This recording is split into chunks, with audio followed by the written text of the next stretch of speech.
tema da mensagem que eu quero trazer para nós nessa tarde é oportunidade. O tema da mensagem é oportunidade. Glória a Deus. Diz que a oportunidade é igual um cavalo a galope ou disparado, né? Que passa. É difícil montar um cavalo a disparado. Acho que é possível. E a oportunidade é assim. Eu, como gosto de andar a cavalo, já tive até a oportunidade de domar cavalo, né? Glória a Deus. E ele é um animal muito, muito ligeiro. Então é impossível montar, depende. Nunca vi ninguém montar um cavalo disparado e o camarada conseguir montar nele. Mas vamos lá, falar sobre oportunidade. Lucas 18, 18. E perguntou-lhe um certo príncipe, dizendo: Bom mestre, que hei de fazer para herdar a vida eterna? E Jesus lhe disse: Por que me chamas de bom? Ninguém é bom, senão um que é Deus. Sabe os mandamentos? Não adulterarás, não matarás, não furtarás, não dirás falso testemunho, honra teu pai e tua mãe. E disse todas essas coisas, tenho observado desde a minha mocidade. E quando Jesus ouviu, e disse-lhe: Ainda te falta uma coisa. Vende tudo os que tem, reparte entre os pobres, e terá um tesouro no céu, e vem e segue-me. E ele, ouvindo isto, ficou muito triste, porque era muito rico. E vendo Jesus que ele ficara muito triste, disse: Qual difícil entrará no reino de Deus os que têm riqueza? Porque é mais fácil entrar um camelo pelo fundo de uma agulha do que entrar um rico no reino de Deus. E os que ouviram isso disseram: Logo, quem poderá se salvar? E ele disse: As coisas que são impossíveis aos homens são possíveis a Deus. E disse-lhe Pedro: Eis que nos deixamos tudo e te seguimos. E ele disse: Na verdade vos digo que ninguém aqui tenha deixado casa, ou pai, ou irmão, ou mulher, ou filho, pelo reino de Deus, que não haja de receber muito mais nesse tempo, que seja nessa terra, e nesse século vindouro, a vida eterna. Grande, Amém? Amém? Nós vemos aqui, essa passagem ela é muito conhecida. Nós vemos um jovem que não teve trabalho algum de se aproximar de Jesus. Ele não teve dificuldade alguma de se aproximar do mestre. Como teve a mulher do fluxo de sangue, que teve que romper a multidão. Como teve o cego de Jericó, que eu falei naquela vez, que ele teve que vencer os obstáculos para alcançar a bênção. Como aquele homem que desceu pelo telhado, aquela passagem que mostra 4 homens pegando um e descendo, Jesus pregando, descendo, não teve dificuldade alguma. Esse homem não enfrentou esse tipo de dificuldade. Nós vemos que ao longo da vida, vendo, analisando, que tem pessoas que ela não tem dificuldade de se aproximar de Deus, de chegar próximo de Jesus. Tem uma facilidade tremenda. Podemos se dizer, não chega nem pela dor, mas chega pelo amor. Se encantou com Jesus e foi maravilha. Tem pessoas que têm isso, mas eu vi pessoas que teve que passar pelo estado de tratamento de câncer, vi pessoas que esteve passar pelo vale e quase o vale da sombra da morte, chegou arrasado, perdeu família e conheceu Jesus. E esse rapaz ele nos mostra uma lição muito interessante, que ele não tem dificuldade alguma. Amém. Nenhuma dificuldade. Ele chegou e falou: Bom mestre, o que eu posso fazer para herdar a vida eterna? Ele estava preocupado com a vida eterna. Talvez você não está preocupado com a vida eterna, mas a vida eterna existe. Jesus mostrou aqui e deu-lhe uma lição para nós. Aquele homem tinha todos os bens, rico, podre de rico, vivia uma vida maravilhosa, mas ele se aproxima e pergunta para o Senhor: Senhor, o que hei de fazer para herdar a vida eterna? E o Senhor coloca algumas questões. O Senhor fala: Você quer herdar a vida eterna? Pois bem, você aí começa aqui, ó. Sabe os mandamentos? No 20. Sabe os mandamentos? Não adulterará, não furtará, não dirá falso testemunho, honra teu pai e tua mãe. E diz: Todas essas coisas tenho observado desde a minha mocidade. Uma coisa que eu me paro aqui: honrar. Eu tenho visto por esses tempos que as pessoas têm dificuldade de honrar. E honrar nos traz bênção. Honrar nos traz vitória.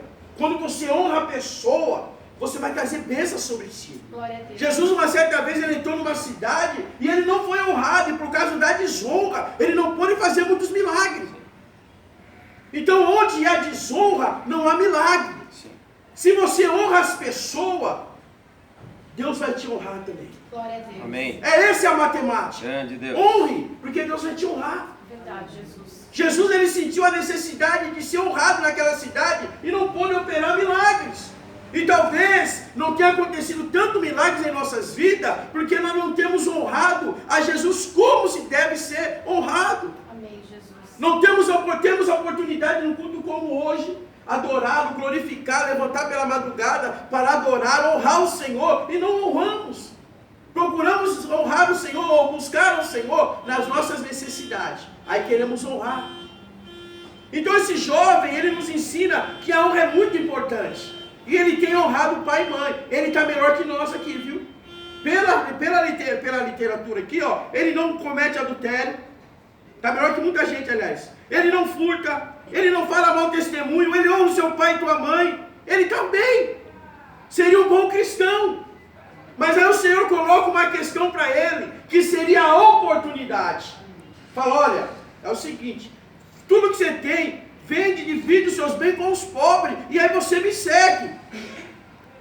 Ali foi um soco no queixo. Sabe o que ele fez? Ele virou as costas e saiu triste. A oportunidade. Devemos aproveitar a oportunidade que o Senhor nos dá. Glória a Deus. Se o Senhor te dá a oportunidade nessa manhã, nessa tarde, ou nesse dia de hoje, estar aqui na presença dEle, é uma oportunidade maravilhosa. Glória a Deus. Muitas pessoas queriam estar. Aquele jovem agora estava com a oportunidade de se tornar um discípulo de Cristo. Sim. Ele estava com a oportunidade de andar com Cristo. Aquele jovem estava com a oportunidade de ver as maravilhas de Deus, de andar com Jesus, se tornar um discípulo. Mas a riqueza, os bens, quando Jesus fala, você tem que abandonar tudo, aquilo foi um impedimento, aquilo foi a desonra na vida daquele homem. Então nesse dia de hoje, nós aprendemos, e vejo nessa lição, que esse homem ele perdeu a maior oportunidade da vida dele. De andar com o Mestre, de caminhar com o Mestre. E se nós não tomarmos cuidado, nós fazemos escolhas erradas. E o Senhor nos ensina aqui nessa lição. O que você tem priorizado na tua vida? Qual que é a prioridade na tua vida? O que nós temos priorizado, que o pastor Jefferson tem priorizado na vida dele. Será que é seguir ao Mestre, ou as coisas circular tem impedido de eu estar na casa do Pai, de eu me prostrar, de eu adorar, de eu servir? Porque esse jovem aqui, as coisas do mundo parou ele, impediu de ele receber a vitória, Glória a Deus. impediu de ele andar com o Mestre. Quem sabe seria um dos melhores discípulos. E aí o Senhor falou para os discípulos, perguntou: Senhor, então ninguém vai se salvar. Ninguém vai se salvar. É difícil. Aí ele falou, aquilo que é impossível para o homem, é possível para Deus. Amém. Você está entendendo? Nós vivemos o possível. Possível estar aqui pregando. Possível foi levantar e vir lá da Zona Norte aqui, adorar a Deus. Isso é o possível. Possível você levantou cedo e veio aqui para adorar o Senhor. Mas aquilo que você não consegue fazer, se torna o impossível. E o impossível não é para você fazer. O impossível é para o Senhor fazer. E Ele está dizendo nesse dia de hoje que o impossível Ele faz por você. Deus. Que não é para você se preocupar. Foi isso que Ele estava dizendo para o discípulo. Olha, não se preocupa não. Porque o que é impossível a vocês é possível a Deus. Maravilha. Então a porta não se fechou. A porta se abriu, querido. Glória a Deus. É o que Deus está dizendo para nós. Que a porta se abriu. Porque o impossível, aquilo que você está olhando que é impossível, creia que Deus vai fazer. Glória a Deus, eu creio. Não é para você fazer. Não é para você desesperar com o impossível. Não é para você se preocupar com o impossível. É para você crer que vai acontecer. Porque o que é impossível a você é possível a Deus. Maravilha. É coisa Amém. linda. Então aí os discípulos pegaram, e Jesus disse isso para os discípulos. E eu creio que eles se maravilharam como você se maravilhou. Como você está se maravilhando. De repente tem uma